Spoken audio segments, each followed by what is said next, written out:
Bienvenidos a Logos Acústicos, el lugar donde las ideas toman voz y la reflexión se convierte en conversación. El podcast que te invita a transformar la reflexión en una experiencia compartida. Hola y bienvenidos a un nuevo episodio de Logos Acústicos. Mi nombre es Naomi González y estoy aquí con mi compañero Irving Jiménez.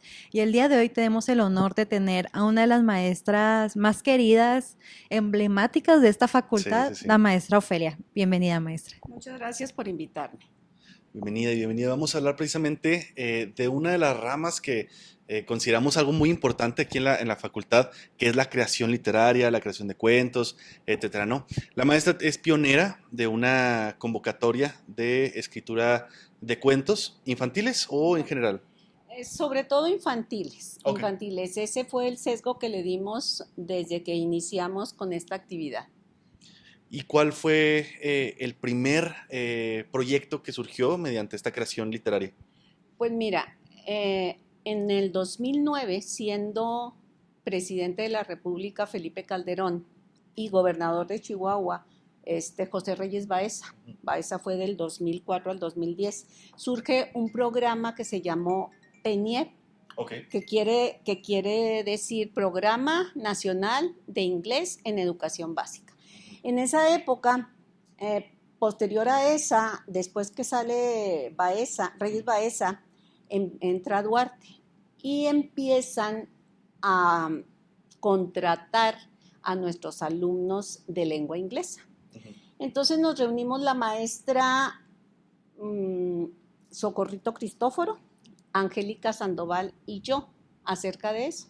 Dijimos, ¿qué tal si hacemos un concurso donde los muchachos escriban y les sirva como material? Claro. Esa fue una razón. La otra razón fue muy personal. Fue muy personal porque cuando yo empecé a buscar literatura para mis nietos, dije, aquí vi la necesidad de la escritura infantil. Okay. Así inició. Guau, o sea, ¿qué? ¿13 años más o menos? Pues te digo, fue en el 2010 cuando sí, 15. Sí, más, pero empezó más o menos más fuerte como ya estaba Duarte. Ok. No, y luego qué genial que sea así con la intención también personal, que buscar literatura infantil para sus nietos, por ejemplo, que iniciara desde esa idea y pues qué padre. ¿Cuáles son las temáticas, maestra, que en la convocatoria se solicita para los cuentos? La temática es libre, pero iniciamos que buscaran, no necesariamente, ¿verdad? Que buscaran la paz, okay, la familia y la infancia, por supuesto. Pero es libre, la temática es libre y pueden escribir además en inglés o en español. Desde su experiencia, el trabajar con sus alumnos en la creación de los cuentos, ¿cuál ha sido el recibimiento, no? Por ejemplo, ¿cómo han tomado la convocatoria, el ver sus cuentos plasmados ya en un libro? Fíjate que eso fue muy interesante. En realidad, no recuerdo en qué año se publicó. Pero también quien ha sido muy importante en esto ha sido el doctor César Antonio Sotelo. También él es muy importante porque él también ha contribuido con nosotros. La primera vez que lanzamos la convocatoria, las primeras convocatorias, se interesaron los muchachos por dos razones. Primero, por la escritura y segundo, por los premios. Okay. En esa época tuvimos patrocinadores. Nosotras buscamos en nuestras familias quienes nos podían patrocinar para los premios. Okay. Y sí tuvimos en los buenos tiempos que computadoras, que cámara, que teléfono, eran algo que les ayudara a los muchachos en su quehacer de estudiantes. Entonces, pero fue muy bien, siempre han tenido muy buena respuesta, han tenido muy buena respuesta los chicos para escribir. Uh-huh. Algunos pues se decepcionan porque no sacan el primer lugar, pero les digo, en cualquier concurso va a haber ganadores. Claro. Y les digo, ya ustedes con que hayan concursado ya ganaron en experiencia. Total. Le digo, y además eso les va a servir para seguir mejorando. Uh-huh. Entonces, pues desde ese punto de vista yo considero que ha sido muy bien acogido este este concurso. Sí, que sirva totalmente como experiencia y que ese mismo cuento lo vayan trabajando incluso para la siguiente convocatoria. Qué padre, la verdad, sí, incluso ver ya que ganaste un concurso fuera de la premiación, que se ha leído por alguien más, que se ha publicado. Y en ese tema de la editorial, ¿no? Por ejemplo, este fue en el 2018, ya lo chequé. En el tema de la editorial, ¿cómo ha sido también el proceso de generar todo esto? Pues también nos dijimos nosotras, bueno, ¿por qué no tratamos de que se publiquen los cuentos de los chicos? Entonces, pues bueno, nos dimos a la tarea de compilar los cuentos y de someterlos a concurso. Okay. Entonces, bueno, el concurso primero se lleva a consejo técnico y cuando se aprueba, pues se lleva a la editorial. Y ya en la editorial de la universidad, si se aprueba, pues no lo publican. Y ese fue el proceso. No son todos los cuentos que se han publicado. De hecho, el año pasado se lanzó como la colección Reburujo, que los ganadores de la edición, si no me equivoco, del 2023, pues se iba a imprimir con dibujos hechos por nuestro compañero Valente Beckdorf y se trajeron alumnos, creo yo, de primaria Sí, eran de primaria. de primaria para que los propios autores lo leyeran. Y Sí. al menos yo veía que los estudiantes que habían participado y que se publicaron en 3 ediciones o 4, creo eran Sí. volúmenes. 4 o 5. Creo que eran 4. 4 y uno que era por Luis Rangel y Sí. Caro Rodríguez, dibujado y escrito, ¿no? Y ver su cara de emoción de que por fin tenían un público a cual leerle, los niños Claro. así como queriendo más, incluso pues tenían la oportunidad de pintar los dibujos que Valente puso, pues para hacerlo más lúdico, más dinámico Ujú. para ellos. Entonces, maestra, este año, o sea, ya se lanzó la convocatoria, ¿hasta qué fecha tienen para mandar? Hasta el 2 de noviembre. Hasta el 2 de noviembre. Lo hice con un periodo más corto, porque luego como que se les pasa. Y lo hice a principios de noviembre, porque después de esa fecha los chicos ya empiezan con sus trabajos finales. Sí. Entonces hay que pensé hacerlo antes para que ellos pudieran tener tiempo. Y creo que ya me empezaron a llegar. Y acabamos de lanzar la convocatoria. ¿Cómo es el proceso de selección? ¿Qué debe de involucrar el cuento? ¿Cuál es el proceso para ustedes como juezas, por ejemplo, determinar qué es el mejor cuento? Fíjate que yo nunca he sido juez. Okay, Nunca okay. he sido juez porque me involucro con los muchachos, Claro. la cuestión muy subjetiva, ¿no? Ujú. De que ay, este es mi alumno, no. O este es de lengua inglesa y yo quiero que gane, no. Lo que yo hago es mandar el título, hago la compilación de los títulos, escojo jueces Ujú. y les envío solamente el cuento. Okay. Solamente la narración. Ellos no saben, ellos tienen que firmar con un seudónimo Sí. y solamente el nombre lo conozco yo. Mm.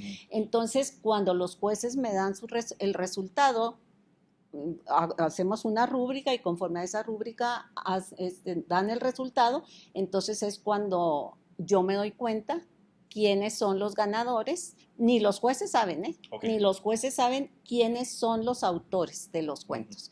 Creo que eso me parece a mí que es más neutral. Sí, porque a lo mejor si yo escojo jueces de lengua inglesa yo siempre escojo también de letras y de lengua inglesa, pero les digo, no conocen los nombres de los autores. ¿Y pueden participar cualquiera de las licenciaturas aquí de la... Todas, cualquier alumno de licenciatura.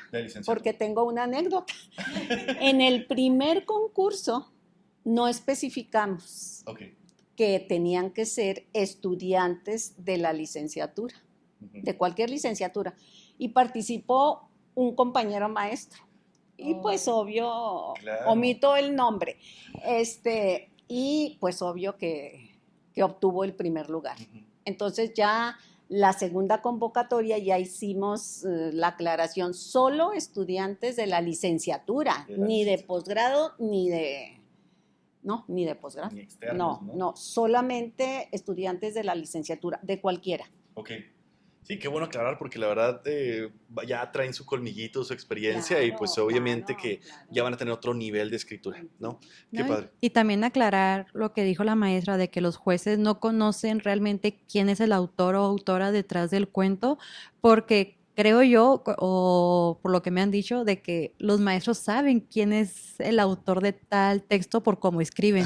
O sea, Ya dices, tienen su no, sí, esencia. es de que, no, ya sé que es ella o es él, y pues le quiero dar el gane, pero voy a ser injusta. Entonces, mejor seudónimo, jueces que Sí, no conozcan ni a los de lengua, ni a los de letras, ni así. Entonces, más subjetivo. Que el cuento hable por sí, sí solo. sí. Irving, además ahorita me diste muy buena idea. Nunca se ha presentado dos veces el mismo cuento. ¿Ok? O sea, ahorita tú dijiste que para trabajarlo, no nunca me ha sucedido, Ah, ¿eh? mire. Nunca me Ok. ha sucedido que presenten el mismo cuento y que le hayan hecho correcciones o algo, no, Ujú. nunca. Pero es muy buena idea que los jóvenes sepan que lo pueden hacer. Sí, porque bueno, cuando hablamos de cuentos, hablamos de creatividad, hablamos de sentimientos, Claro, incluso de anécdotas, y dejar ese cuento así ya estancado y en el olvido, yo considero que es a veces muy triste porque se esforzó, todo eso. claro. O sea, trabajarlo y que se quede ya como un proyecto más personal, ¿no? Sí, cuando me dicen los chicos, ay, maestro, es que no sé de qué escribir. A ver, les digo, ¿tuviste escuela primaria? Sí. ¿Secundaria? También. Digo, ¿nunca te sucedió nada en secundaria? Le Claro. digo, que te pueda inspirar.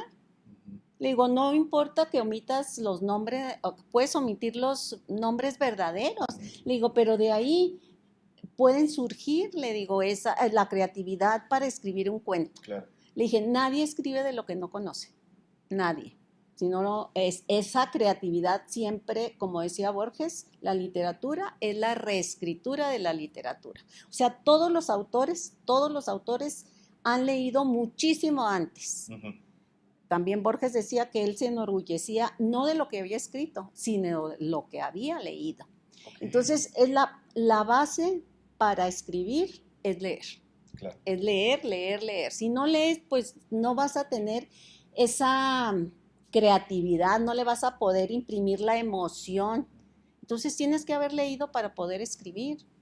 Y esta es una facultad de letras. Claro. De hecho, respondió mi pregunta porque precisamente le iba a preguntar por qué es importante también escribir cuentos infantiles, por lo mismo, ¿no? Porque desde las infancias hay que aprender a Exacto. leer, hay que conocer. No, además, se despierta la imaginación en los niños, primero. Se amplía su vocabulario. Ujú. Se conoce otras formas de vida. Se puede viajar por Claro. el mundo a través de la lectura. Pero en los niños, si tú formas el hábito de la lectura en los niños, más adelante les va a ser mucho más fácil cualquier actividad, porque el pensamiento crítico, reflexivo, se hace con la lectura. Así es. Y nosotros somos una facultad de filosofía y letras, y yo creo que en estos tiempos el sentido común, la reflexión y la crítica nos hace mucha falta. Sí, trabajar constantemente en esos elementos que nos van Claro. a formar totalmente como libres pensadores y Exacto. como soñadores, ¿no? También porque la literatura eso hace soñar. Claro, y eso se inicia en la infancia. En la infancia. Si nosotros nos empeñamos y trabajamos en que los niños aprendan y les guste la lectura, Ujú. se va a ganar mucho, no nada más para ellos, para la sociedad en general. Hace años, te estoy hablando de los, ¿qué será? 90 y tantos. Ok. En las escuelas primarias se creó el rincón de lecturas. Ujú. Entonces, la SEP mandaba una serie de libros, de colecciones, para que los niños leyeran. Y en el salón de clases se hacía un rincón, por eso se llamaba rincón de lectura. Era la creatividad del maestro. Ujú. Y entonces los niños ahí, cuando tenían tiempo libre, o el maestro podría designar 30 minutos de tal día, vamos a leer. Y los niños leían. El objetivo era ese.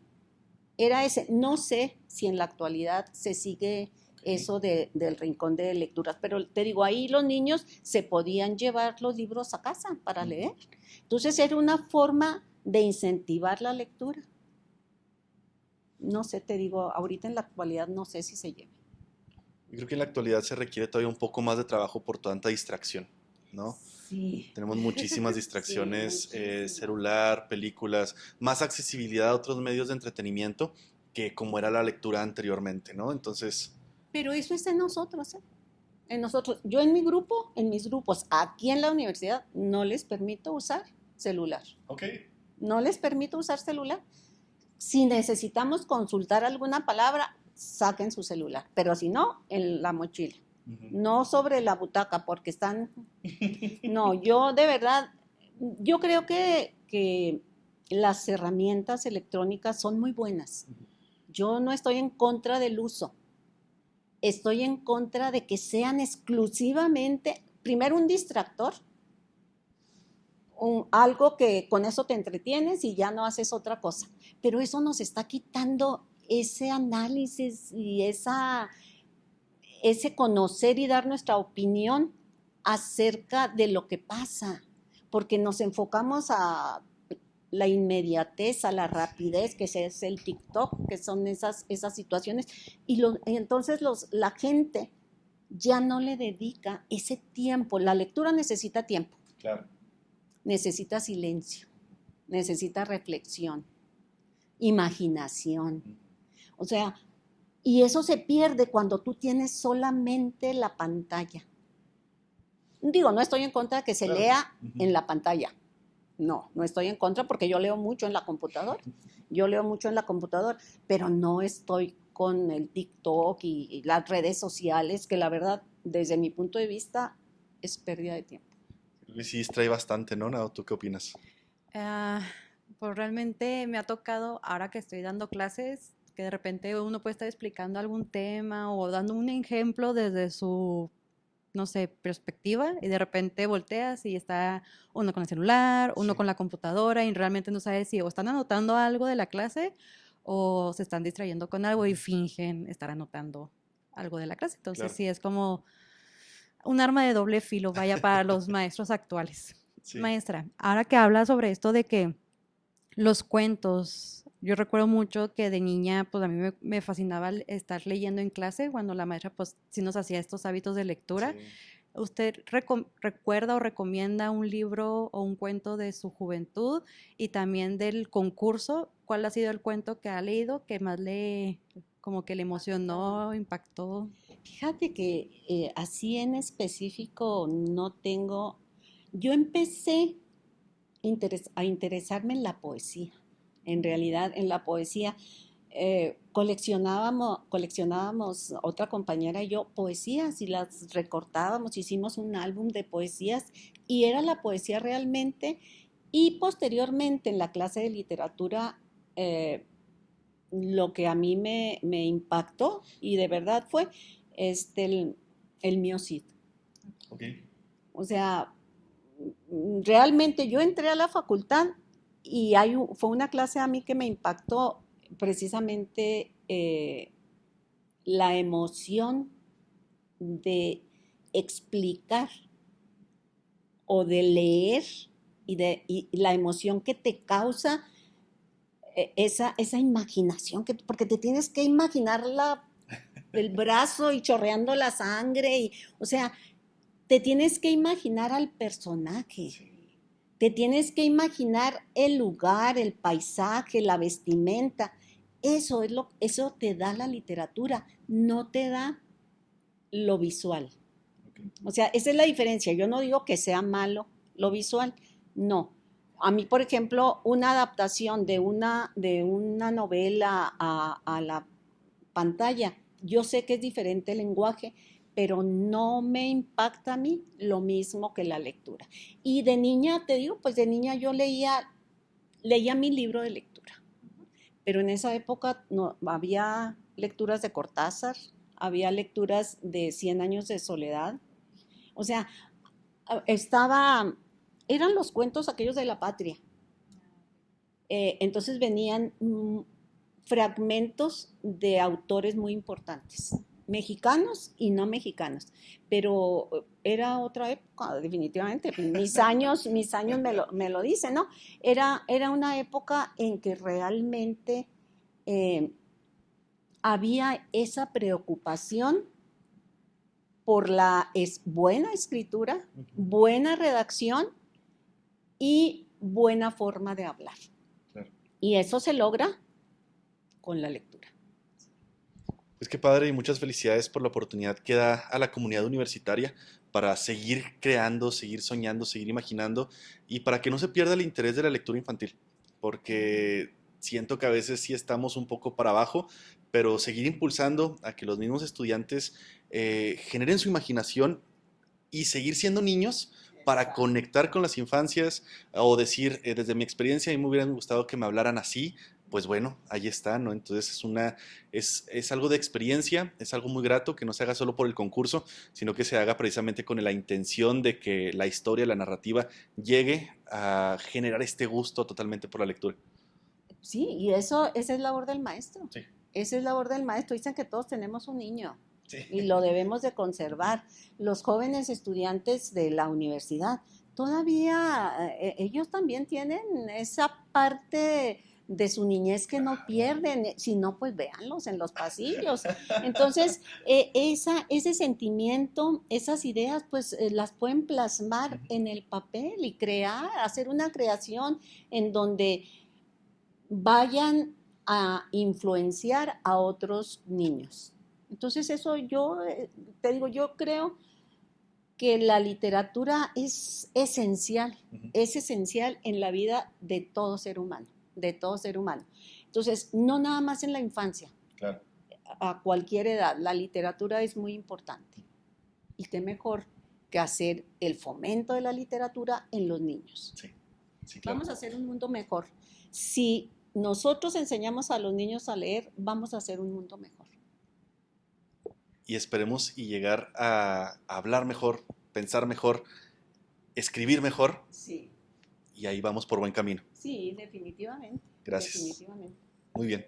Pues de hecho, hace unos cuantos episodios tuvimos aquí a las ganadoras de un concurso también en una primaria. Los Filibertos también son guapos, de Zoe y de Samantha, si no me equivoco, de las niñas. Una de ellas obviamente escribió el cuento y la otra lo dibujó. Entonces fue muy interactivo y muy padre entrevistarlas porque le preguntábamos a Samantha, que creo era la ilustradora, pues es que lo tuve que releer varias veces para poder plasmar el dibujo y poder darle la esencia que la autora, en este caso mi compañera, pues lo estaba plasmando ya en letras, ¿no? Entonces fue bonito y fue enriquecedor porque ellas sí dijeron esto de que es que nuestra maestra, nuestros papás nos tienen este hábito de la lectura, 30 minutos, una hora. Obviamente sabemos que pues los niños también pueden tener otras actividades, a lo mejor práctica de un deporte, un instrumento, lo que sea, pero el que los propios papás se hayan interesado de darles 30 minutos de lectura y de que esto nació su creatividad, imaginación para todo esto, fue muy padre. Claro. Es que mira, en un hogar que se lee, se va a fomentar la lectura. Pero eso es desde los papás. Y que haya material accesible a los niños. Entonces, si hay un material de lectura en casa y el niño no puede hacer algo que no ve como ejemplo. Claro. Si los papás leen, los niños van a leer. Eso es inevitable. Nosotros aprendemos más con el ejemplo. Y pues bueno, aquí les vamos a dejar la convocatoria de esta siguiente edición del concurso de cuentos, ¿no? Pues aquí se la dejamos para que la vean. Y me gustó una palabra que mencionó la maestra, hay que ser también influyentes, pero hay que ser influencers, ahora sí que de la lectura, ¿no? Totalmente. Sí. Pues ojalá. Ojalá y sí, sí. Ojalá que se logre, pero creo que sí, esto es cuestión de querer, todo es cuestión de querer y cada uno desde su trinchera lo puede hacer. Así es. Lo puede hacer. Muy bien. Gracias por acompañarnos, maestra, la verdad. Gracias a ustedes. Y pues nada, síganos, nos pueden encontrar en las redes sociales, nos encuentran en Facebook y en YouTube como Facultad de Filosofía y Letras Oficial, en Instagram como ffyl.wash, en TikTok como Filosofía y Letras-wash y en Spotify como Logos Acústicos y el proyecto de audiolibros como Fabular. Sigan las páginas porque ahí está la convocatoria, igual están pegados aquí creo que en los corchos de la facultad. Lean bien las bases, lean la convocatoria y manden su cuento, nada pierden en participar porque es algo muy bonito. Ganan con la participación. Claro, claro. Y los invito a que participen, muchachos, que participen todos los estudiantes. Y cualquier duda o comentario se pueden acercar aquí con la maestra. Estoy todos los días de 10 a 1 en el Salón 101 y ahí en la convocatoria está escrito el correo al cual deben mandar su narrativa. Muy bien, esperamos ahí sus cuentos y esperemos si sean ganadores o ganadoras. Nos vemos. Muchas gracias. Escúchanos y síguenos Todos los jueves a partir de las 12 del mediodía.